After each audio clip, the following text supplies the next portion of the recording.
Bonjour à toutes et à tous, dans cette vidéo, la notion de rotation. Alors, qu'est-ce que c'est qu'une rotation? Sur éducatif, ce qu'on va faire, c'est que je vais vous donner ce qu'il faut savoir pour la classe de troisième, mais on va essayer de prendre un peu de hauteur et de comprendre les choses d'un peu plus haut. Alors, une rotation, qu'est-ce que c'est?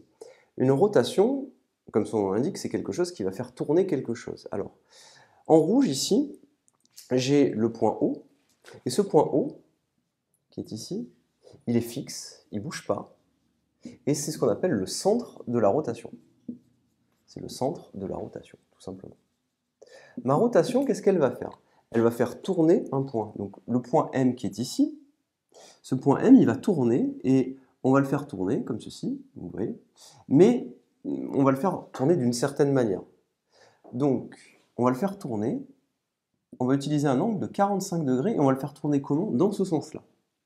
Eh bien, rappelez-vous, une rotation, ça a un centre, pardon. Donc ça, c'est le centre de la rotation. On va parler aussi d'un angle.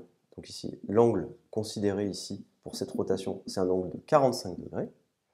Et qu'est-ce qu'elle fait, cette rotation? À un point M, elle associe un point M'. M', qu'est-ce que c'est ici?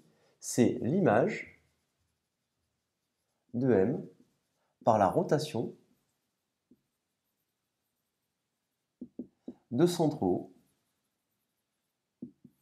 et d'angle 45 degrés. Donc, une rotation, c'est caractérisé par son centre et un angle. Attention, il y a un sens. C'est ce sens-là.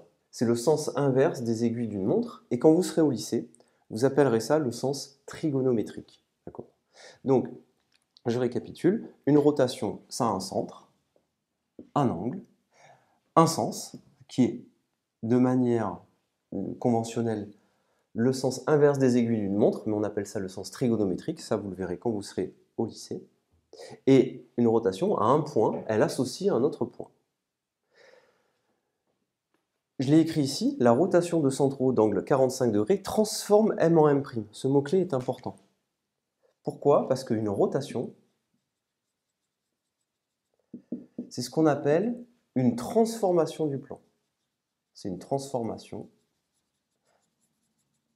du plan, c'est-à-dire,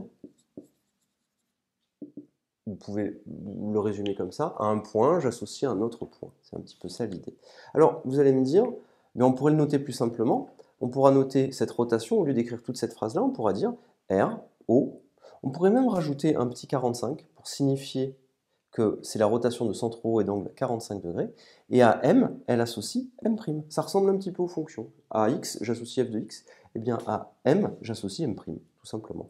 M', c'est l'image de M par la rotation. C'est l'image de M par la rotation. Donc je peux la noter comme ça si j'ai envie, RO45, tout simplement. Eh bien, c'est ce que j'ai écrit, une rotation, ça associe un point M à un autre point M'. Comment on fait pour construire ce point M'? Ben, c'est très simple. Vous prenez le centre O, vous prenez votre compas, vous prenez votre rapporteur, vous tracez un angle, vous construisez un angle de 45 degrés, et puis le point M' qui est ici, eh bien, tout simplement, vous l'obtenez parce que la longueur qui est ici, c'est la même que celle qui est ici. Et vous avez juste à construire cette figure, tout simplement. Donc il vous faut vous munir d'un rapporteur, d'un compas et d'une règle. Je vous remercie et à très bientôt.